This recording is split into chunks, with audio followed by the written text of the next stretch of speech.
C'est un message que j'adresse aux Arabes et aux musulmans. Je leur dis s'il vous plaît.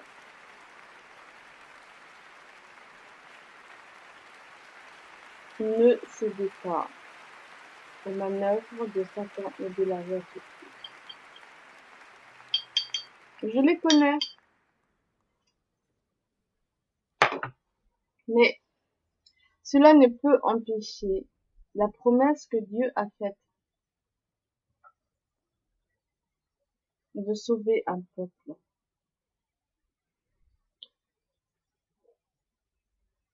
Dieu est venu sauver les chrétiens il y a de cela 2000 ans. Il a délivré un message très puissant. Un message qui, 500 ans, 600 ans après, a été intégré dans un livre, le livre qui a été destiné aux Sémites, à la population sémite du Moyen-Orient, pour l'adapter à une autre réalité. Mais Jésus et les évangiles font partie du Coran. Et c'est cet évangile que les musulmans aujourd'hui doivent redécouvrir et doivent réintégrer dans leur Coran. C'est très important. Pourquoi? Je vous le dis parce que c'est ma chance à moi d'avoir pu être éduquée aux évangiles. Et c'est de cette manière que je sais discerner la vérité du mensonge.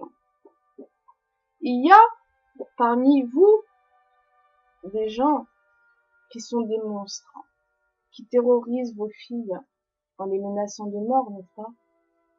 Je le sais. Eh bien, je vous le dis, ces hommes seront pourchassés jusqu'en enfer. Ils n'ont aucun droit de faire cela sur vos filles. Ils n'ont aucun droit non plus de vous demander de les achever. Non. Ces gens-là parlent au nom de Satan. Ils ne parlent pas au nom de Dieu, je le dis aux musulmans. N'écoutez pas l'ayatollah Sistani. N'écoutez pas les chiites. Ce sont des criminels qui sont associés avec d'autres criminels qui vivent de la traite des êtres humains, qui vivent, voilà. Je vous annonce que je vais demander, et je demande encore jusqu'à ce que l'ayatollah Sistani ait bien compris, je lui demande de quitter le territoire irakien. Il a un délai de 6 mois pour le faire. Parce que dans 6 mois, je me rendrai à Bagdad avec la constitution hachémite irakienne, amendée 2 fois maintenant, en 2008 et en 2012. Parce que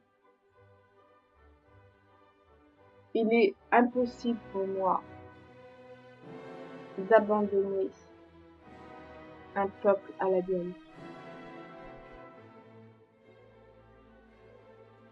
J'utilise ma ligne paternelle, pas ma ligne maternelle maintenant, pour vous adresser ce message d'espoir. Pas en arabe, pas en arabe, mais en français. La langue des droits de l'homme et du citoyen.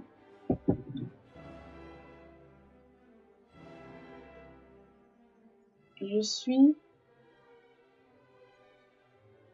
et j'ai été guidée par Dieu pendant de longues années pour lutter contre ma haine.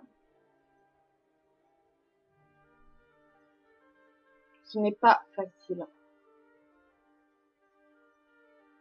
mais c'est le seul moyen. C'est la seule et unique voie. Et par cette voie, Dieu vous guide de nouveau vers la vérité. Attention, pas vers les mensonges de Satan et de leurs associés. Voilà. Parce que le monde est un monde complexe. Mais la vérité, c'est celle que l'on accomplit avec les actes. C'est celle que Dieu nous donne pour véritablement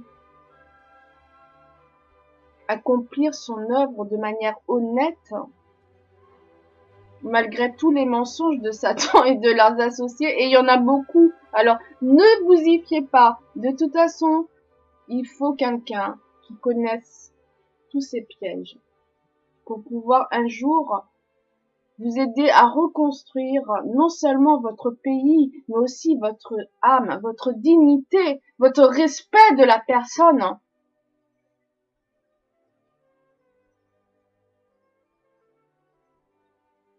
Ce n'est pas parce que on a atteint à la dignité de à votre dignité que Dieu vous abandonne, au contraire. C'est à ce moment-là que Dieu vient vous porter secours et vous dire redressez la tête et de nouveau espérez. Ne vous fiez pas aux mensonges de Satan et de leurs associés. L'ayatollah Sistani est un Iranien, ce n'est pas un Irakien. Il est né en Iran, il n'a rien à faire à Bagdad. Ne l'écoutez pas. N'écoutez pas les chiites qui vous montent les uns contre les autres. Mais écoutez ma voix maintenant. Unique voix. Pas celle qui c'est en arabe, pas celle qui est dite par une autre personne, un autre porte-parole. Ma voix unique.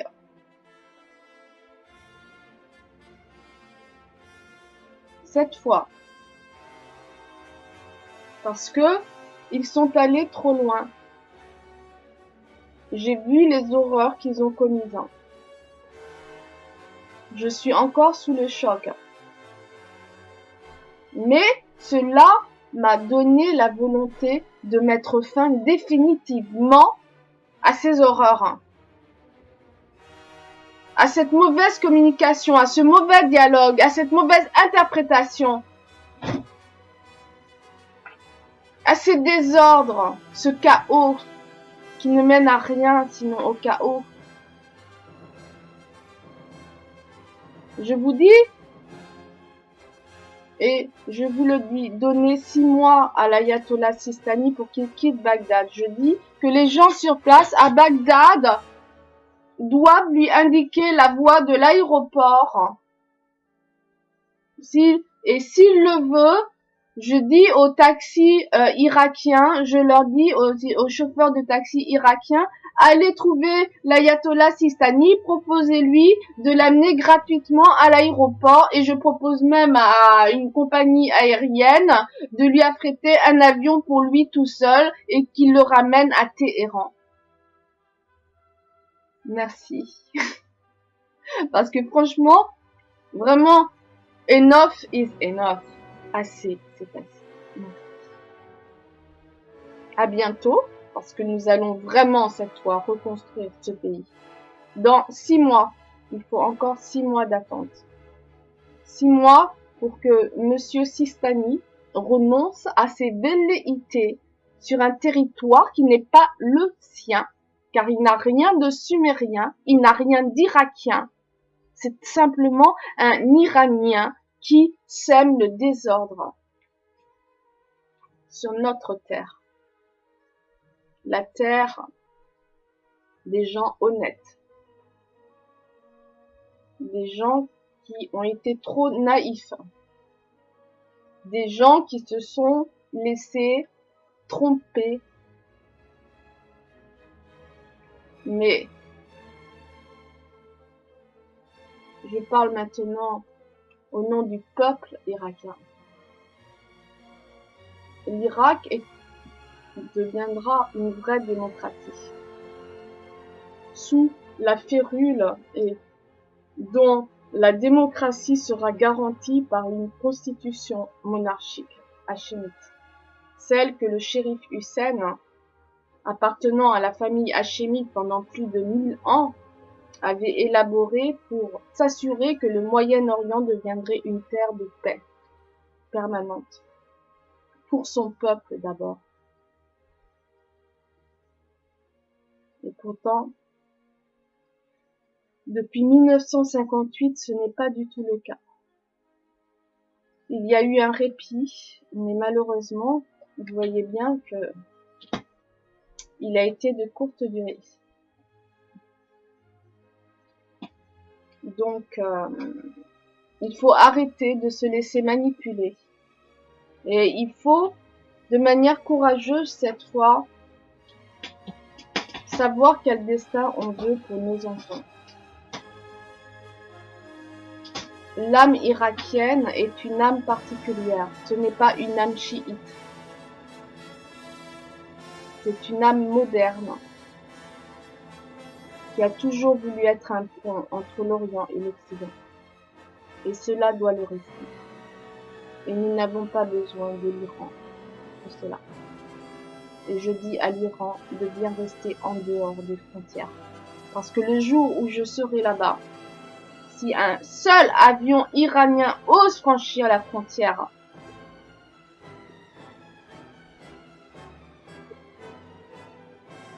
ils verront comment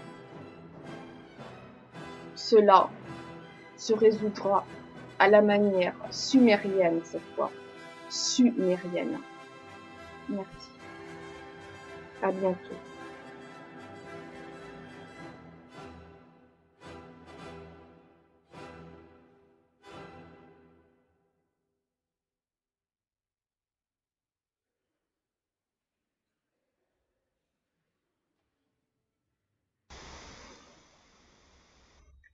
Nous passons maintenant à l'étape numéro 2 de cet agenda politique.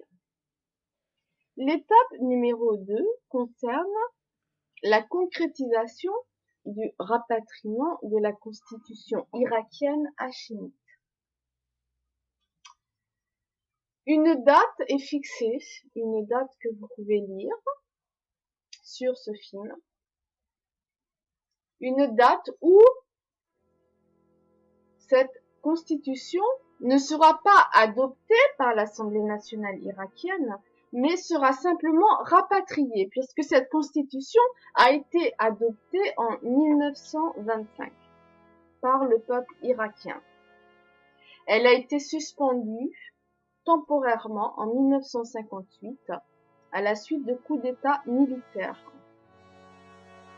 Eh bien, cette année, cette suspension, ce délai de suspension sera annulé et la Constitution s'appliquera de nouveau à Bagdad, après, bien évidemment, que monsieur ou ce soi-disant ayatollah iranien, l'ayatollah Sistani, soit définitivement parti du territoire irakien. Il a un délai de 6 mois, c'est-à-dire jusqu'au 28 juillet 2015 pour quitter l'Irak. Son départ sera suivi de ce rapatriement de la constitution politique hachémite irakienne qui avait été adoptée en 1926 en Irak. Et à cet effet, cette constitution s'applique de plein droit et n'a pas besoin d'être adoptée par le peuple irakien puisqu'il l'avait déjà adoptée en 1926.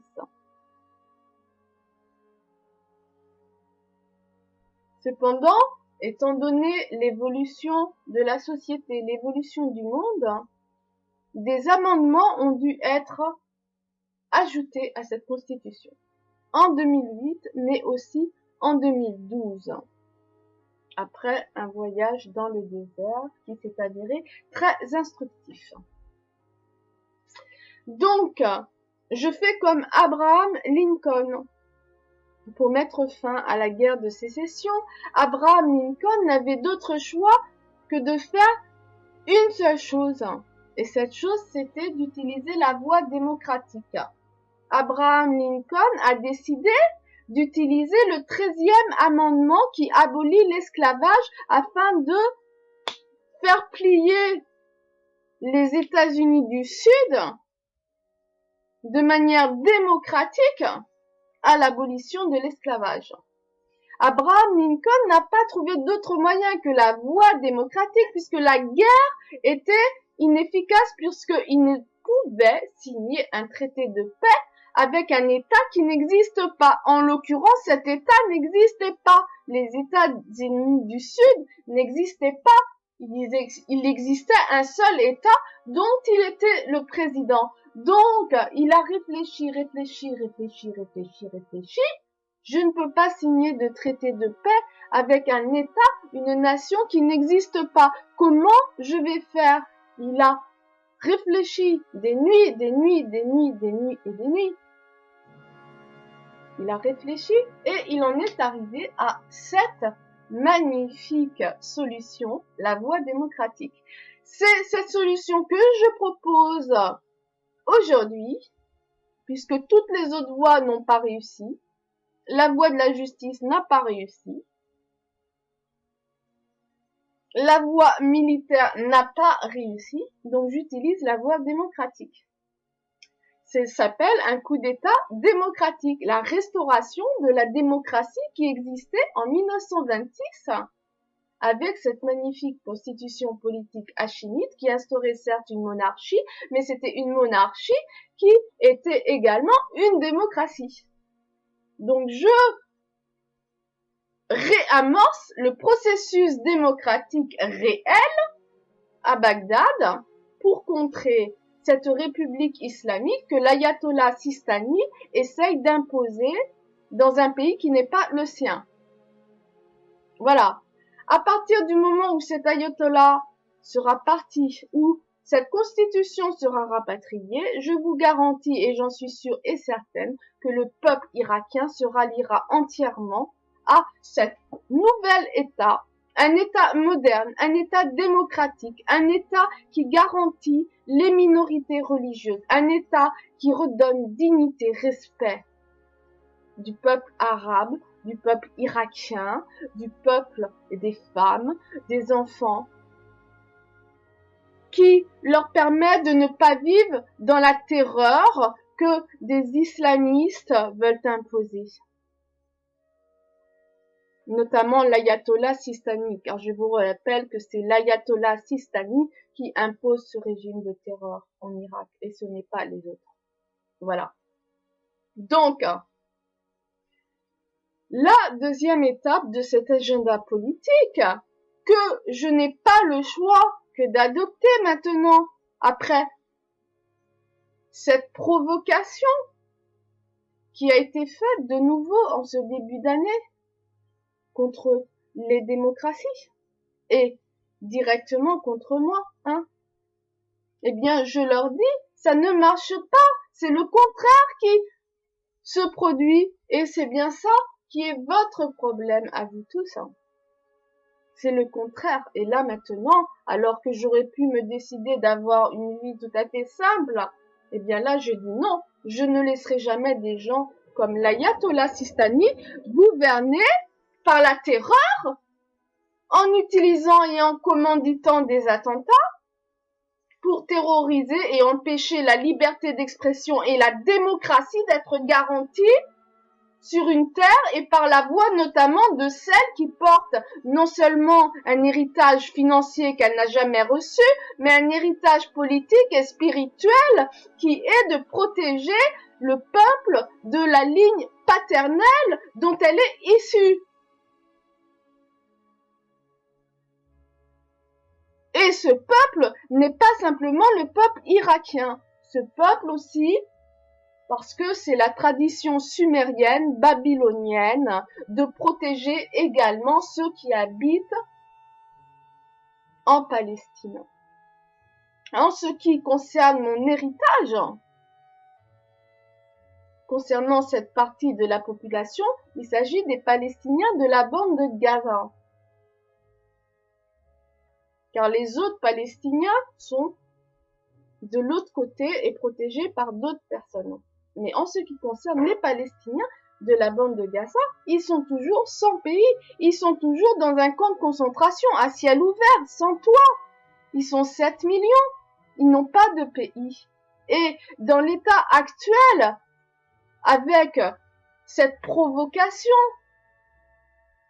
que les extrémistes qui sont, et je le dis encore, forcément financés par mes ennemis, c'est-à-dire les Iraniens, eh bien maintenant la situation internationale devient ingérable. Comment Israël acceptera-t-il de donner aux Palestiniens de Gaza quelque chose? Donc malheureusement, le traité Énorme Espoir va se transformer dans une autre revendication que je vais proposer lorsque la constitution hachémite irakienne sera rapatriée à Bagdad et que j'aurai expliqué au peuple irakien comment, de par ma lignée, je me dois du devoir de les accompagner dans la reconstruction de leur pays.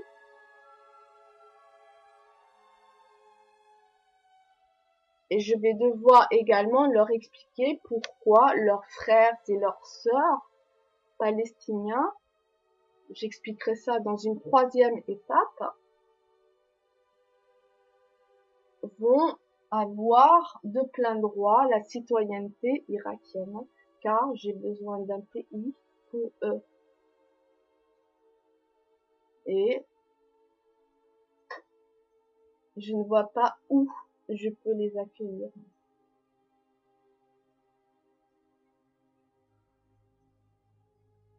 Donc, j'accepte l'héritage politique de ma lignée paternelle. Ma lignée maternelle est une lignée extraordinaire, puisque c'est une lignée qui m'a fait grandir dans une démocratie, qui m'a permis d'avoir accès à une culture très riche en enseignements. Mais qu'est-ce que ça peut apporter au monde, à l'humanité? Tout cet enseignement, pourquoi?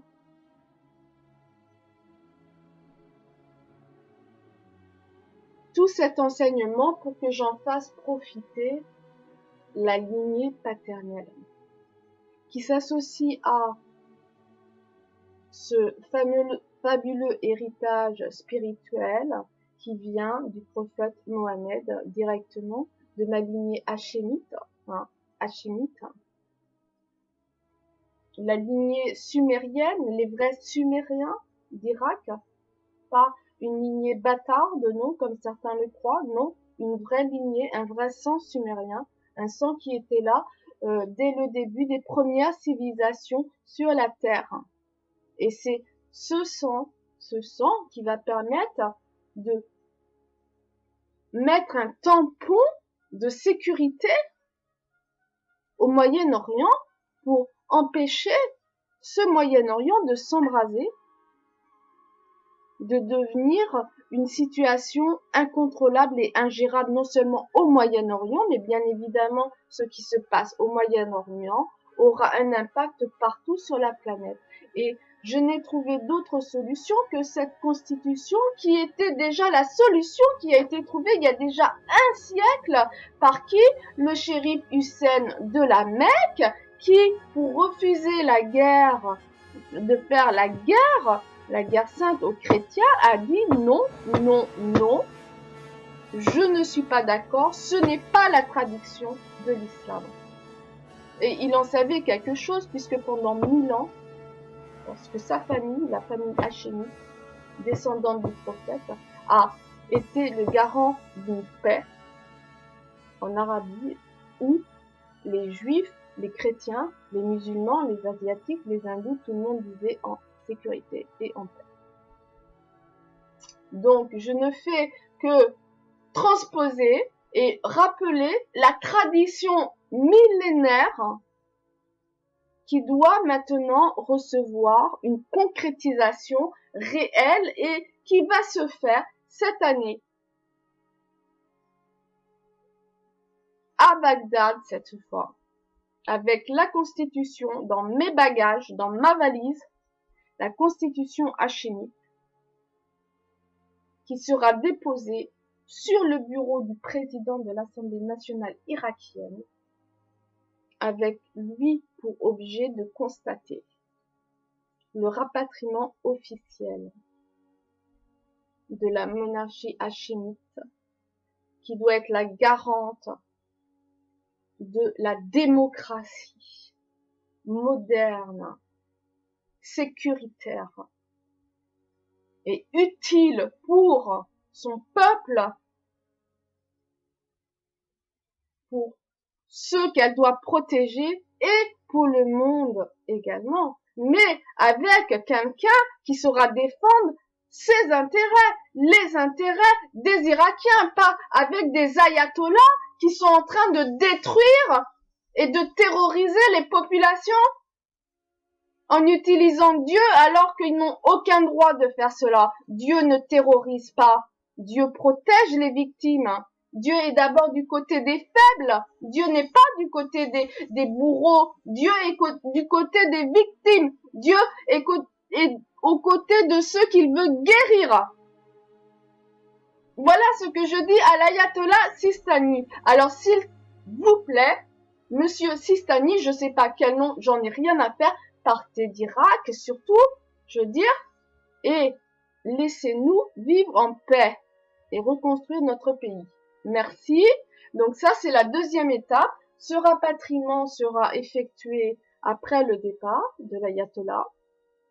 Une date est fixée. Des cérémonies officielles seront données. Je donnerai des discours à tout le peuple irakien. Ces discours seront transmis partout dans l'Irak, sur des places publiques, sur grand écran. Je m'exprimerai en français, en anglais, cela sera traduit en arabe par ceux qui participent et qui veulent participer à la construction d'un pont moderne entre l'Orient et l'Occident en Irak, selon la tradition irakienne sumérienne, pas la tradition iranienne. Donc, je vous donne rendez-vous cette année pour suivre l'évolution de cet agenda politique. Cela constitue la deuxième étape. Dans la troisième partie du film, nous parlerons de la manière dont et la manière que je propose à ces 7 millions de personnes sans toit de retrouver la dignité et le respect et de retrouver espoir dans un avenir possible pour eux et leurs familles. Alors, à tout à l'heure. Merci.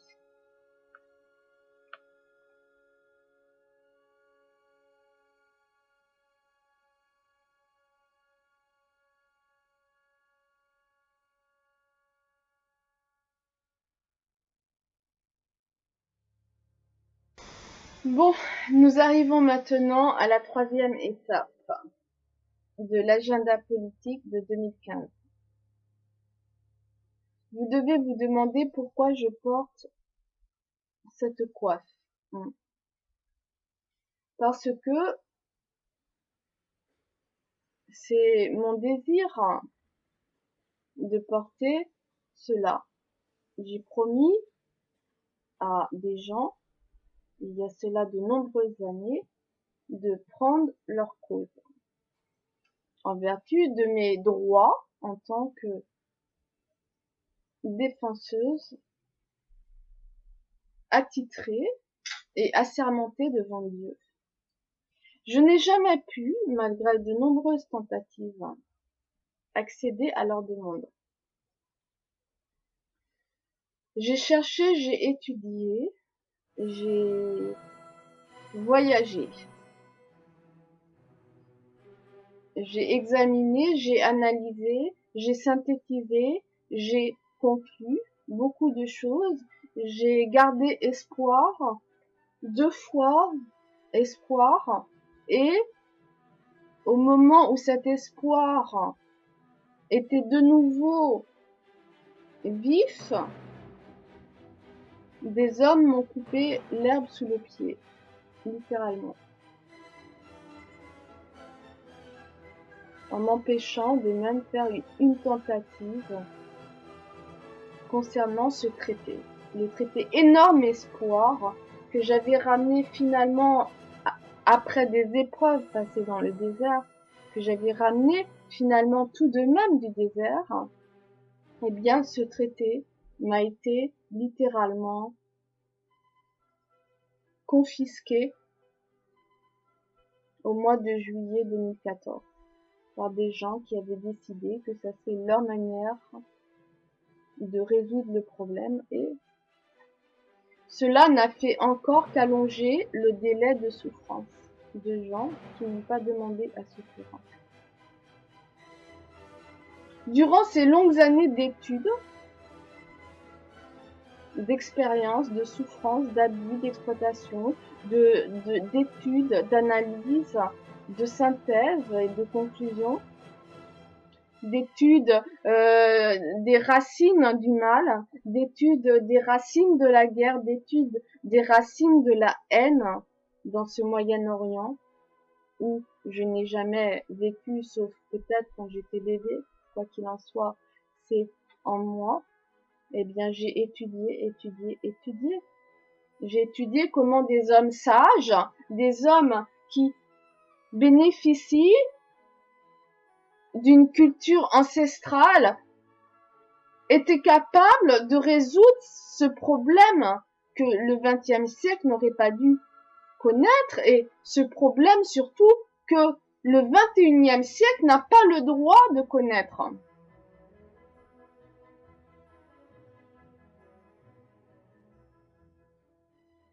Ce qui s'est passé, maintenant je vous le dis, il y a 3 dates clés qui font que je suis amenée maintenant à proposer cette solution qui sera concrétisée après le rapatriement de la constitution hachémite à Bagdad. C'est après 3 dates clés qui ont commencé en 2014. En 2014, ce qui s'est passé est absolument inacceptable. De nouveau, le conflit s'est ouvert. À l'instant, quelques jours après que j'annonce avec espoir et avec grand intérêt l'élaboration d'un traité Énorme Espoir pour une paix permanente au Moyen-Orient, me coupant ainsi et me déstabilisant dans la manière dont j'envisageais de nouveau un espoir de développement économique, politique, sécuritaire dans cette région. De nouveau, exactement comme pour le traité Hope, on me coupait l'herbe sous le pied, littéralement. Alors, cette solution que j'avais déjà envisagée il y a en 2012, c'est-à-dire de proposer aux Palestiniens de la bande de Gaza une évacuation de la bande de Gaza en contrepartie de réparation financière qui serait destinée à eux seuls, aux seuls Palestiniens de Gaza. C'est-à-dire, j'avais proposé, c'était en 2012 déjà, après l'échec du traité Hope, j'avais proposé, de manière virtuelle peut-être, mais de manière réelle, en ce qui concerne ce monde que le monde ne peut comprendre, j'avais proposé dans cette perspective l'évacuation des Palestiniens qui vivent dans la bande de Gaza en contrepartie de réparations financières qui seraient demandées à Israël, des réparations financières que j'avais évaluées à 12 milliards de dollars, qui seraient placées dans une banque nommée Banque palestinienne pour être sûre et certaine que cet argent des réparations soit destiné aux Palestiniens et pas aux Iraniens. Parce que c'est arrivé, n'est-ce pas? Hein? Aux Palestiniens, aux Arabes palestiniens. Eh bien, maintenant, je relance cette proposition. Dès que la constitution hachémite, irakienne, sumérienne sera rapatriée à Bagdad, une proposition sera faite à l'Assemblée nationale de donner la citoyenneté de plein droit aux 7 millions de Palestiniens de la bande de Gaza, après l'obtention de la garantie par Israël de l'établissement de la création d'une banque palestinienne dans laquelle 12 milliards de dollars seront injectés, qui va permettre cette banque à ces Palestiniens de quitter la bande de Gaza pour aller vivre dans des maisons et des appartements spécialement achetés pour eux et non pas dans des camps à l'extérieur. Je tiens à ce que ça soit la réalité. Donc, ce que je propose en troisième étape, puisque je ne peux négocier un traité de paix si un pays n'existe pas. J'ai besoin d'un pays pour ces gens-là. J'ai besoin d'un pays. Eh bien, je donne la citoyenneté de plein droit à ces gens en Irak, en vertu de la constitution hachémite irakienne qui sera rapatriée à Bagdad. En leur donnant cette citoyenneté de plein droit, je négocierai cependant avec Israël la création, et là je dis bien à Israël, attention, pour vous, vous imaginez ce que ça signifie. Ça signifie que vous achetez la bande de Gaza pour 12 milliards de dollars. Mais pour les 7 millions de Palestiniens qui sont à Gaza, ça signifie des maisons, des appartements, pour eux, leur famille, la sécurité à Bagdad, où je dirigerai le conseil hachémite irakien pour m'assurer que le peuple irakien sera protégé de dangers majeurs qui proviennent de l'Iran et pour m'assurer aussi que les Palestiniens de la bande de Gaza auront enfin une vie digne et respectueuse de leurs droits et auront la possibilité et le grand espoir d'être des citoyens à part entière avec la possibilité d'envisager un avenir pour leurs enfants, un avenir professionnel, commercial, économique, juridique, politique, tout ce qu'on veut en Irak. C'est la proposition que je propose au monde et que je suis ouverte à en discuter. Mais, je vous le dis, il n'y a pas de négociation possible sur ces points. Ces 3 points sont indivisibles l'un de l'autre.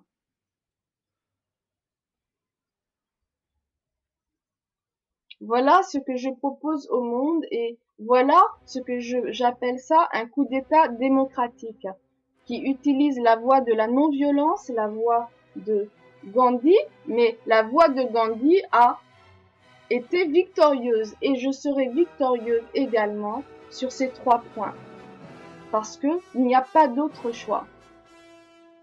Étudier Abraham Lincoln, étudier le président Wilson, étudier tous les grands, j'ai tout étudié. Et la conclusion est cette conclusion. En cette année 2015, la promesse que j'ai faite à un peuple de leur donner un pays, la promesse que j'ai faite aux orphelins irakiens de leur assurer un avenir sécuritaire dans un pays sécuritaire, la promesse que j'ai faite aux différentes religions d'assurer et minorités d'assurer leur sécurité dans un pays en paix sont les trois interreliés grâce au don miraculeux que Marie a fait aux musulmans, les 12 hadiths hachémites qui étaient et avaient été transmis au roi Faisal II d'Irak et qui vont permettre à l'Irak, aux Sumériens, tels que leur culture les avait préparés à devenir un pont entre l'Orient et l'Occident, un pont qui va permettre de nouveau de rétablir, d'une part, par la reconstruction de ce pays sur une terre en sécurité, de reconstruire une économie qui va permettre de reconstruire également par la suite une économie mondiale. Mais cela passe par le peuple irakien et cela passe par ma constitution hachémite qui n'est pas la mienne mais qui est celle qui a été pensée par des êtres qui depuis des millénaires ont l'expérience de la paix au Moyen-Orient. Alors écoutez les gens expérimentés, mais n'écoutez pas les gens qui n'ont ni imagination, qui n'ont ni cœur, ni intelligence. Écoutez les sages. Merci. Voilà, c'est la fin de ce programme Agenda politique pour 2015 de SMJ Ishtar Sin Hussein bint Faisal II d'Irak. Merci, à bientôt car l'année 2015 va s'avérer très fructueuse, je le sens. Alors à très bientôt, merci, au revoir.